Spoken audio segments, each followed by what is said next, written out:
real beauty in your heart. Boche Golden Diamonds. Buy now, pay later.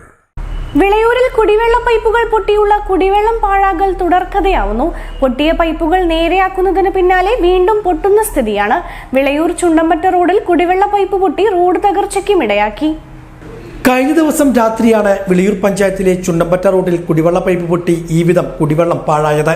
ആഴ്ചകളായി നിമ്മിനിക്കുളം ഭാഗത്ത് pipe പൊട്ടിയത് പരിഹരിക്കുന്ന പ്രവൃത്തികൾ തുടങ്ങിയതിനു പിന്നാലെയായിരുന്നു ചുണ്ടമ്പറ്റ റോഡിലെ ചിറക്കൽ പാടശേഖരത്തിന് സമീപം പൈപ്പ് പൊട്ടി വെള്ളം പാഴായത്. നവീകരണം പൂർത്തിയായ ഈ റോഡിന്റെ ഒരു വശം തകർന്നതിനും ഇത് ഇടവരുത്തി.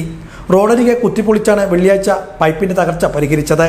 എന്നാൽ പമ്പിങ് തുടങ്ങിയതോടെ തകർച്ച പരിഹരിച്ച പൈപ്പിനടിയിലൂടെ വീണ്ടും കുടിവെള്ളം പാഴാകുന്നുണ്ട്. നന്നാക്കിയ പൈപ്പിന്റെ മറുവശത്താണ് വീണ്ടും തകർച്ച അനുഭവപ്പെട്ടിരിക്കുന്നത്.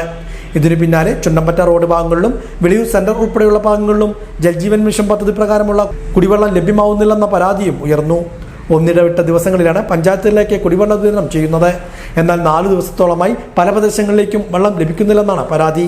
പൈപ്പുകൾ പൊട്ടി കുടിവെള്ളം പാഴാകുന്നത് തടയുവാൻ യുദ്ധകാലാടിസ്ഥാനത്തിലുള്ള നടപടികൾ ഉണ്ടാകണമെന്നാണ് നാട്ടുകാരുടെ ആവശ്യം.